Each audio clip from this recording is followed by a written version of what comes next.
former candidate for the U.S. Senate, longtime radio talk show host, author, and conservative policy advocate. Justices to the Supreme Court, the left has been in open panic. Liberty Nation with Tim Donner. Trump is guilty. Now for the trial. Welcome back into Liberty Nation Radio, a production of LibertyNation.com and heard from coast to coast on the Radio America Network. There it is for those of you watching the video version of the show from the New York Post, summarizing the entire impeachment fiasco in 5 words. Guilty. Now for the trial.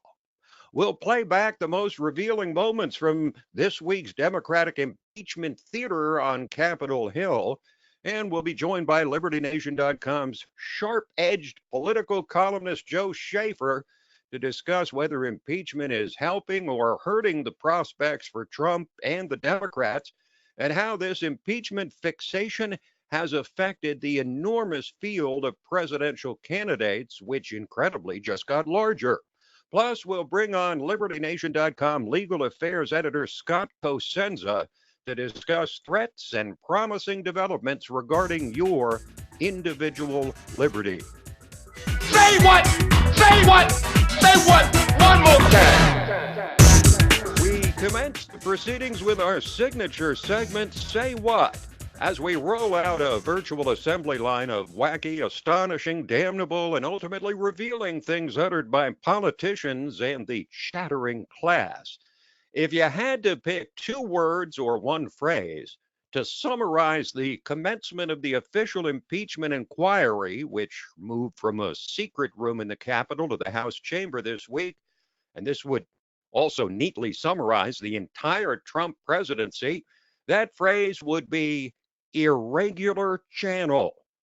The Democrats' supposed bombshell witness, the star witness, the guy Democrats hoped would captivate the nation on opening day of impeachment season, Ambassador Bill Taylor, spoke of the regular channel of diplomacy, the kind he and his fellow career diplomats are accustomed to, and an irregular channel, which translated means Trump's personal initiatives, which so often are at odds with official long-standing diplomatic protocol. And it's that tension that drove this entire exercise, the tension between the way things have always been done around Washington and the Trump way, which is to upset the establishment apple cart, which is the very thing he was elected to do. Taylor appeared as a respectable establishment figure, but betrayed the usual swamp sensibilities when discussing Trump bypassing him and other foreign policy experts. I wrote that withholding security assistance in exchange for help with a domestic political campaign in the United States would be crazy. Following the call with President Trump, the member of my staff asked Ambassador Sondland what President Trump thought about Ukraine. Ambassador Sondland responded that President Trump cares more about the investigations of Biden, which Giuliani was pressing for. So there you go. Trump is crazy. And then later he heard third hand from a staffer through an ambassador who overheard a phone call that Trump cares only about investigating Biden. It's like he heard it through the grapevine, third hand, and is shocked. In fact, the whole narrative, the whole impeachment inquiry is nothing more than a glorified he said, she said, as Republican Jim Jordan effectively revealed in questioning the star witness, Ambassador Taylor, about the phone call that's supposed to be the basis for reversing the 2016 presidential election. Ambassador, you weren't on the call, were you? You didn't listen on President Trump's call and President Zelensky's call? I did not. You've never talked with Chief of Staff Mulvaney? I never did. You never met the president? That's correct. You had 3 meetings again with Zelensky and it didn't come up. And 2 of those they had never heard about, as far as I know. And there was no reason for it to President come up. Zelensky never made an announcement. This is what I can't believe. And you're their star witness. You're their first witness. Mr. You're Jordan, the guy. You're the guy based on this. Based on, I mean, I've seen church prayer chains that are easier to understand than this. So then the question becomes, was there a legitimate reason for Trump wanting Biden investigated? Hello, the guy's son profited hugely, $50,000 a month at least, and a spot on the board of Ukraine's biggest energy company, despite no experience in Ukraine, no experience in energy. A deal cut right after Biden left Ukraine. And then Biden threatened to do exactly what Trump's being accused of, cut off funding for Ukraine unless they fired the prosecutor investigating, wait for it, Hunter Biden's company. No basis for investigation? Yeah, right. No basis. Another question.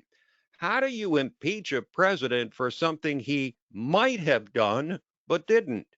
They claim there was a quid pro quo, lethal aid, and a White House meeting for the Ukrainian President Zelensky in return for a publicly announced investigation of Joe Biden. But the investigation hasn't happened, and the lethal aid was delivered on schedule. But it's all more than enough for Nancy Pelosi, Adam Schiff, and the Democrats to ignore the transparent corruption of their leading presidential candidate, ignore the fact that aid was in fact delivered to Ukraine by Trump, and ignore that no investigation was announced, and go ahead and pull the trigger on impeachment anyway, less than a year before a presidential election with not a single Republican vote in the House and no prospects for conviction in the Senate. Now, in contrast, 33 Democrats voted for the impeachment inquiry into President Clinton, and every Republican except 4 voted for the impeachment inquiry into President Nixon. Now, Schiff understands that he may get impeachment, but he's not going to get a conviction and removal from office, barring new bombshell information, which would have long since been leaked to the impeachment obsessed elite media if it was there. So he's already, Schiff, trying to lay the groundwork for the same charge the Democrats came up with when the Russia collusion hoax was laid bare: obstruction. If the president can simply refuse all oversight, particularly in the context of an impeachment proceeding, the balance of power between our two branches of government will be irrevocably altered. See what he did there? And that was in his opening statement, emphasized Trump's refusal to let his closest advisors testify. So when outrage over the phone call between Trump and the Ukrainian president dissipates, as is already happening, he can always fall back on obstruction. But when the ranking Republican on the Intelligence Committee, Devin Nunes, delivered his opening statement, he talked about the Russia collusion hoax and the endless witch hunts against Trump that have come up empty. We're supposed to take these people at face value when they trot out a new batch of allegations. But anyone familiar with the Democrats' scorched earth war against President Trump would not be surprised to see all the typical signs that this is a carefully orchestrated media smear campaign.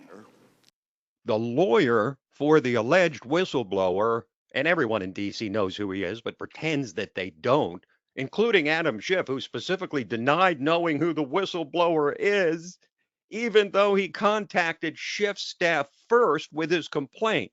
Such a bold-faced lie. So, the lawyer for this guy was calling for Trump's impeachment the same month Trump was inaugurated, almost 3 years ago. That would be January of 2017. But never mind that.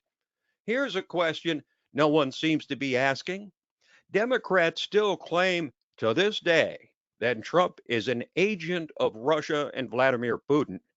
If that's true, why in God's name would Trump be sending lethal aid to the country Russia's trying to overrun? Lethal aid for Ukraine, by the way, refused by the Obama administration for all 8 years. But you know, we've seen this swamp revolt against a president's irregular channels before. Take you back to President Ronald Reagan, whose most famous single statement was, "Mr. Gorbachev, tear down this wall."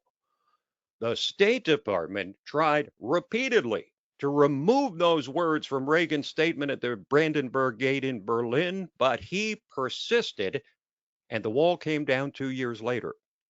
Likewise, official Washington was appalled when Reagan walked away from a deal that would eliminate U.S. and Soviet nuclear weapons up in Reykjavik, Iceland, because he would have had to dismantle his much vaunted Strategic Defense Initiative, commonly known as Star Wars, which had the Soviets on the run and killing their economy to keep up. The State Department was outraged. A few years later, the Soviet Union ceased to exist. That, my friends, is the politics of personal diplomacy, or Lone Ranger diplomacy, if you will, from Reagan to Trump. And that is the resistance we will witness in perpetuity from an unelected foreign policy and domestic establishment that truly believes they, not the elected president, are the repositories of wisdom. They, not the elected president, are the ones who know best. And they, not the elected president, should be deciding what America's foreign policy should be. Problem is, that's the exact reverse of what the voters voted for in 2016 and may well reaffirm in 2020. So this whole impeachment fiasco is having a heavy downdraft on the Democrats' presidential race. Is impeachment their only issue? Is it enough? And why are more candidates entering the race this late in the game? We'll come back and discuss it all with LibertyNation.com political columnist Joe Schaeffer in just a moment. Liberty Nation with Tim Donner. Well, the Democrats have made their impeachment bed and are now sleeping in it, starting with Wednesday's first hearing by Adam Schiff in the House Intelligence Committee. Did the Democrats help themselves with their first rush out of the gate? Did they hurt themselves? Did it make no difference? Is that even possible? Joining us to sharpen our perspective on this latest attempt to overthrow the results of the 2016 election is LibertyNation.com political columnist Joe Schaeffer. Hello, Joe. Hello, Tim. Thanks for having me. Well, a pleasure as always. So, Joe, the Democrats were hanging their impeachment hat on a big first day from Ambassador Bill Taylor. Did he produce the goods? Did anything really change? Well, I may not be the right person to ask because, I feel a lot of Americans, I tuned out on most of it. It was boring. It was baked. It was pre-contrived. I thought everyone's got their minds made up on this already. And I think that comes across. And, of course, this is all excellent for President Trump because he wants to portray this as being an orchestrated campaign. And that's exactly as it came across. So you have these career diplomats, this establishment media, all tied in together, and it comes across that way to the American people. Even if they don't know those facts, it comes across that way. Well, Ambassador Taylor came off as a sort of very respectable figure when he was being questioned by Democrats, but when Republicans put him under the Klieg lights, he was very hesitant to say anything about potential motives. And the whole thing came down to what he kept describing as an irregular channel of foreign diplomacy or foreign policy.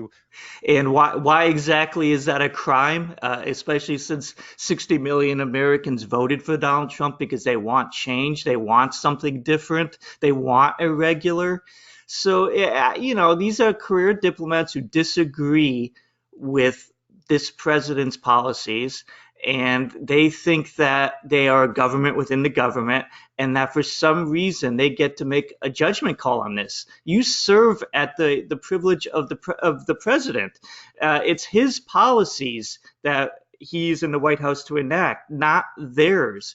And so I don't see how having bow-tied career diplomats talking about they come from a family of diplomats really going to impress Americans in Iowa in the Midwest about the need to let these people run our government instead of the president. But Joe, certainly you're impressed by the fact that, as he said, there's been a George Kent in the Washington establishment for more than 60 years. I mean, if you had to put together a composite of the kind of guy that Americans who voted for Trump didn't want to see any more of, it would be that kind of guy. Now, they came off as somewhat respectable, I suppose, but there was no bombshell. There was nothing to excite the senses of the American people like there was, as you and I recall, during the Nixon impeachment, where the whole nation was transfixed on it, and the Clinton impeachment, where the nation was a whole lot more transfixed than it is now. But of course, this time you had 0 Republicans voting for impeachment, which is unprecedented, making it a completely partisan exercise. So let me ask you this. Does this impeachment taking place, and this is unprecedented too, taking place less than a year before a presidential election, mean that the Democrats are saying this is our only issue and we're going to run on this alone in 2020? It certainly appears that way, and what an indictment of them. They're not offering the American people anything except for this lockstep Trump opposition, and they're tying themselves in with a thoroughly discredited deep state that Trump won the election by campaigning against. So besides that, what do they have to offer? A lot of left-wing progressive talking points that most mainstream Americans don't care about. They don't have any real plans to help with the real problems Americans have: jobs, security, being able to afford to raise a family in this country today. They don't want to talk about those things. They just want to. Trump is destroying, whatever they feel is the way a government should be run, and we have to stop Trump, and we have to. And what are you standing for? They've never really been able to answer that question, and they won't be able to. Okay, Joe. Well, we'll leave it there and pick it up next time. But thanks as always for joining us. Thank you. Appreciate it. Joe Schaeffer, political columnist for LibertyNation.com. Where can you find honest political commentary?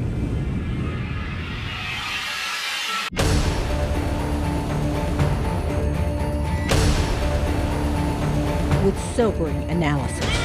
Even the most trusting among us may find a company's latest plans deeply intrusive. Accountability. Perhaps it's time to start asking the right questions. Deconstructing threats to our liberty. Unparalleled insight into important stuff. And boldly reporting the truth. Truth is making a comeback. Well, hello again, and welcome to Election 2020 Roundtable. Uprising podcast of LibertyNation.com. Abortion is functionally sexist.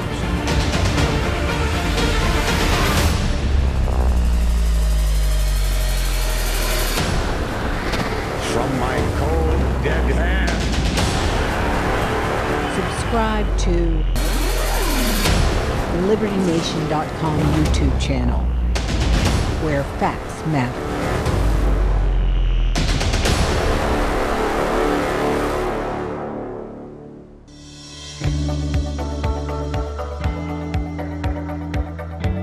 Click on youtube.com/LibertyNation. Liberty Nation with Tim Donner.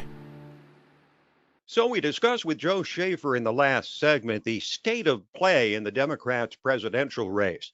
Former New York City Mayor Michael Bloomberg looks ready to jump into the race, somehow believing that a billionaire capitalist can win a primary race dominated by radical socialist ideas like the Green New Deal and Medicare for All. Already, another Democrat officially entered the fray this week, the latest entry ever into a presidential primary. And then there's the most familiar name of all still making noises about getting in, and we'll talk about her. This all points to the rather elementary conclusion the Democrats themselves believe none of their current candidates, from socialists like Elizabeth Warren and Bernie Sanders to relative moderates or traditional liberals like Joe Biden and Amy Klobuchar, I suppose, can unseat President Trump, or we wouldn't be hearing about all these last-minute candidacies. The newest official entry in the race is former Massachusetts Governor Deval Patrick, the apparent favorite of the Obamas. They urged him to run last time and this time. And after announcing earlier this year that he wouldn't run, he's changed his mind and jumped in. And already, Governor Patrick is being attacked for the job he took after leaving the governorship of Massachusetts at Bain Capital. Ironically, the very company associated with a man who was both Patrick's predecessor as Massachusetts governor and Republican presidential candidate so heavily attacked by Obama in 2012, Mitt Romney. And Patrick's now out there trying to show he's down with wokeness while distancing himself from one of the key attack lines of the very campaign he co-chaired in 2012. I love that the party has moved to the left. I love that we are the party of the woke.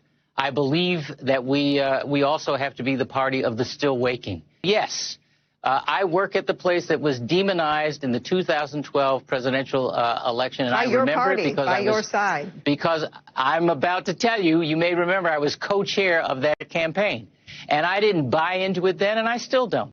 Hard to understand how a guy could be so close to the Obamas, co-chair their re-election campaign where one of the leading attack lines was on Bain Capital, and then say he never bought into it. But who knows? In this primary race, almost anything can happen. You've got pure socialists, modified socialists, social justice warriors, 20th century liberals, likely a billionaire capitalist, and now talk of that woman.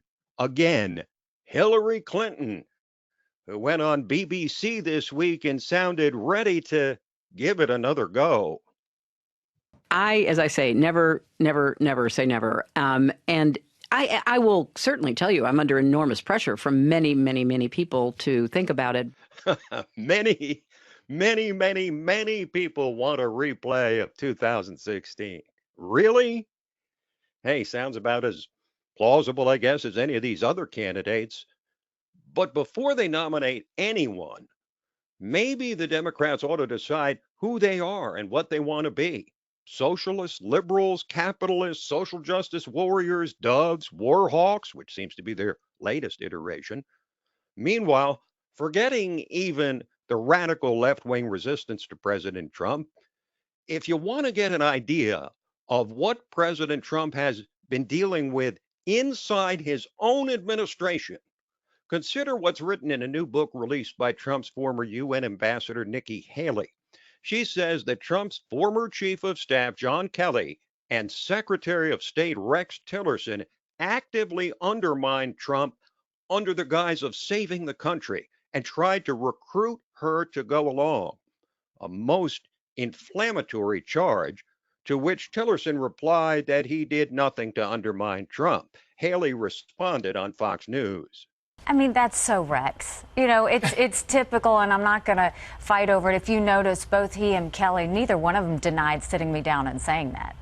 And I was in multiple National Security Council meetings where we vetted multiple issues. Ask other people in the administration. Right. Ask H.R. McMaster. He knows that it happened. Were you in many meetings with him? Yes, of course I was. You know, when you're a cabinet member, you're in cabinet meetings, National Security Council meetings, Oval Office meetings. So if you think the resistance to Trump comes only from outside his administration and not from within, think again. And as Trump heads into his re-election campaign, the best thing the resistance has going for it, of course, is the media, always looking for the latest shocker on Trump to signal their virtue and juice their ratings. Here now is a conversation this week which typifies CNN and their fellow biased media outlets.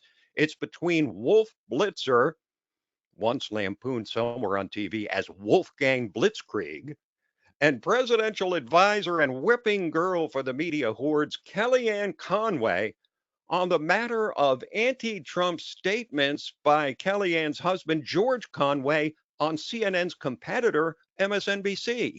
I don't want to talk about your marriage. I know that there are issues there. Your husband, George Conway, he's a lawyer. What did you just say? Your husband, George Conway. Did you just say there are issues there? You don't want to talk about marriage? I don't want to talk about. No, I don't want to talk. Why did you say that? I don't want to talk about your marriage. I don't want to talk about I want to talk about a substantive point that your husband, George Conway, made. He was on television all day yesterday. We've heard things like that said on CNN for 3 years. What you just quoted is said every single day by other voices, but you wanted to put it in my husband's voice because you think somehow that that'll help your ratings or that you're really sticking it to Kellyanne Conway. And let me make very clear, you didn't stick it to Kellyanne Conway. I think you embarrassed yourself, and I'm embarrassed for you because this is CNN now, and now the news is what somebody's husband says. Do you know on a how many different network. times? One wonders if CNN is even a bit embarrassed by the succession of sensational bombshell allegations aired on their channel, which turned out to be false. But that's probably the wrong question. Instead, we should probably be asking whether CNN is even capable of embarrassment, not to mention shame. I, for one, am neither embarrassed nor ashamed to ask who's really running this narrative, this impeachment inquiry, this whole nonstop blitzkrieg on the White House. The Democrats, yes, they're pushing the buttons, but isn't it really the media lackeys like CNN? Think about this. If the media was not fueling this narrative, cooperating and spouting the Democrats' exact talking points, if they were just balanced, not biased in either direction, which is, of course, the purpose of affording them the protections in the First Amendment, if they were just neutral, would this whole impeachment business even be able to proceed on course? Would the American people really favor impeachment of a duly elected president for a phone call and for an alleged crime he did not commit, namely withholding aid which was delivered after making a demand of Ukraine which was not met and then dropped? If the media actually delivered a fair recitation of all the facts, including the obvious corruption involving Joe Biden and his son Hunter, the answer is no. It would not be possible. So you can blame the Democrats for pushing impeachment, but the whole thing could not happen without the aid and comfort of a flagrantly and proudly biased media. And we'll take a quick break and come back with Talkin' Liberty. Where can you find honest political commentary with sobering analysis, accountability, deconstructing threats to our liberty, and boldly reporting the truth? Subscribe to LibertyNation.com YouTube channel, where facts matter. Liberty Nation with Tim Donner. And now we welcome you to the portion of Liberty Nation Radio which we entitle Talkin' Liberty, and it's when we reintroduce ourselves to our regular contributor, constitutional lawyer, and LibertyNation.com legal affairs editor Scott Cosenza. Hello, Scott. Hello, Tim. All right, let's jump right in. A U.S. judge rules suspicionless searches of travelers' electronic devices are unconstitutional. You think? Well, you and I may think so, Tim, but the United States government did not think so, both in the administrations of President Obama and President Trump. Under both administrations, they ruled they pushed the notion that they were entitled to look through travelers' devices at international border crossings, even though they were U.S. citizens and had done nothing wrong or were accused of doing nothing wrong. And so now it means that a random person can't come up to you and demand that you turn over your smartphone. Devices, please, right? No, that is forbidden here. What the judge has said, this is an Obama appointee, by the way, has said that we need to see a showing of reasonable articulable suspicion that the devices in question contain some contraband or something illegal is going on. Now, they are allowed to make sure that you own the device. They're allowed to make sure that it is, in fact, an electronic device and not some destructive device, for instance, right? It's not about safety, but your papers, you can imagine, Tim, well, you don't have to imagine, you know, Tim, all of the personal information that is located on your electronic device. And to let somebody to look through that simply as a condition to re-enter a place where you have a legal right to be, which is to say the United States. This is not about foreigners. This is about U.S. citizens. So I think it's a great ruling and much needed. It's really one of these rulings where you say, well, wait a minute. How could that ruling not have stood for a lot longer than just this week? But in fact, this is the kind of thing that we have Talking Liberty for. And Scott Cosenza. It's one of those things where I think people are surprised to learn that that was the law in the first place, you know? Yes, indeed. Now, guns, Sandy Hook, lawsuit, continuing, Supreme Court won't take appeal. Bring all of those pieces together for us. All right. So many of the families of the slain at Sandy Hook and some of the survivors of that massacre have sued the company that now owns the company that made the gun. Okay, Bushmaster was the name of the gun that Mr. Lanza used to murder so many up there. Remington is the name of the company that now owns that name, Bushmaster. So Sandy Hook families suing Remington. They say, you made the gun that did all the massacring. You should have to pay for it. Remington says, we don't have to even entertain this lawsuit because of the federal law that grants protection for gun companies so that they can make guns without having to defend against lawsuits from murderers, basically. In other words, there was a criminal intervening factor, right? It's not about like a typical liability suit where I sell you a car and the wheels fall off. No, the firearm worked as it should have. It was just used for nefarious purposes. So the families say, well, we want to sue anyway because there's an exception to the law that says if they broke the law in their gun sales, then we can sue them and they don't enjoy that civil protection. Well, what they're alleging broke the law, Tim, in part was just the marketing of an AR-15 to a civilian population at all. Part of the theory of the case is that civilian populations should not own AR-15s. So they say to the Supreme Court, will you please intercede before this case goes on any further? We shouldn't even have to mount a defense here. It's called an interlocutory appeal. So the Connecticut court where this case resides hasn't made a ruling on their liability. They just say to Remington, you better come to court and defend yourself.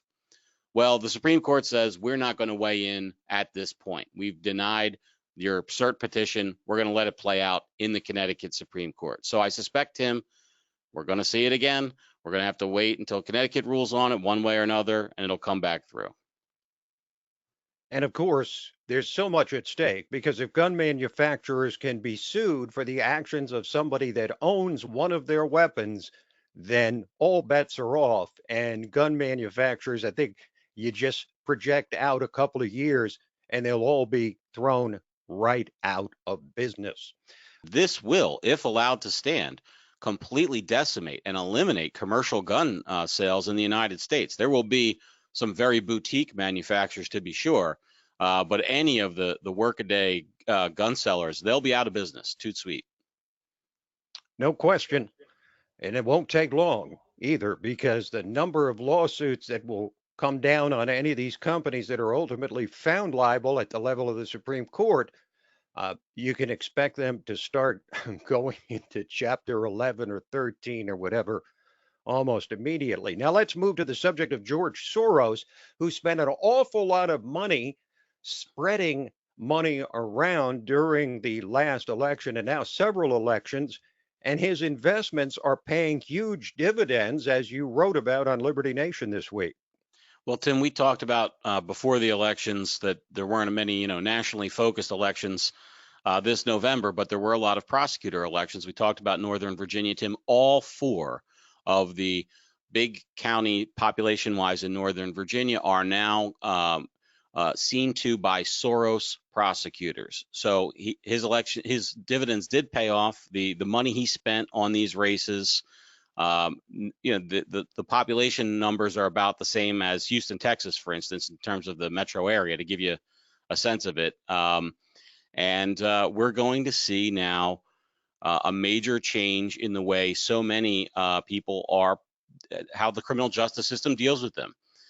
This elimination of cash bail, refusal to prosecute certain drug crimes. It's going to be a major change in the liberty and the lives of many.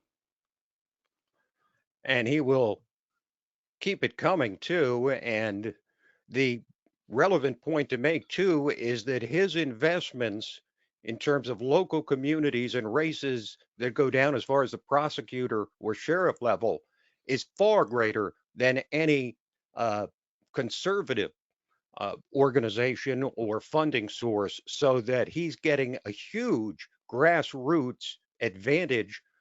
Okay, Scott, let's move on to this story about a city clerk ordered to pay $42,000 for refusing a records request. Tim, this warms the hearts of anybody who's ever tried to knock up against City Hall, who are required to, under the Sunshine Law of Missouri. This case is out of Missouri, a suburb of Kansas City called Raytown. And what happened is the city clerk refused to give out standard traffic records that were required to be released under the Sunshine Laws. That person's name is Teresa Henry. She's going to have to pay over $40,000 in damages and attorney's fees. And, it's not the Lindbergh kidnapping in terms of cases, Tim, but I think this is the kind of thing that just it drives people nuts. They have a legal right to information. She was researching traffic studies regarding an intersection where her mother died in a car accident. She wanted that information. She had a legal right to it. But the city employees use every possible way not to let the citizen get access to the information, which is what one would expect, but to frustrate that access. And that's what Teresa Henry did, and that's why she has to pay. And I think that, at least in Missouri, people who go up to their city clerk's window with an information request are going to be greeted a little differently in the days to come. Finally, Scott, before we leave, give us the latest on multiple efforts to secure Donald Trump tax documents. Well, Tim, the very latest is it looks like multiple Supreme Court cases may be the result of those multiple efforts. We have the New York District Attorney Cyrus Vance and House Democrats both seeking on sort of separate tracks to gain access to the president's personal tax returns. And he was ordered by appellate courts on both tracks that he must submit those returns. The latest is that his attorney, Jay Sekulow, said they're going to appeal to the Supreme Court. We expect those filings momentarily, and we're going to have to wait and see how the court deals with them. Okay, thank you, Scott. Thanks, Tim. This program, Liberty Nation Radio and LibertyNation.com's own podcasts, The Uprising, hosted by Scott, and The Rabbit Hole, Politics and Prose with Mark Angelides. All of it available on demand at LibertyNation.com and from fine podcast providers everywhere. So that is it for this week, but we'll be back at you next week. Same time, same station. In the meantime, this is Tim Donner saying, stand up for liberty. And we'll see you next time on Liberty Nation Radio. Exhausted by all the fake news? On LibertyNation.com's YouTube channel, facts and fresh, bold analysis are what you get without the leftist spin. Subscribe today to the LibertyNation.com YouTube channel because truth is making a comeback.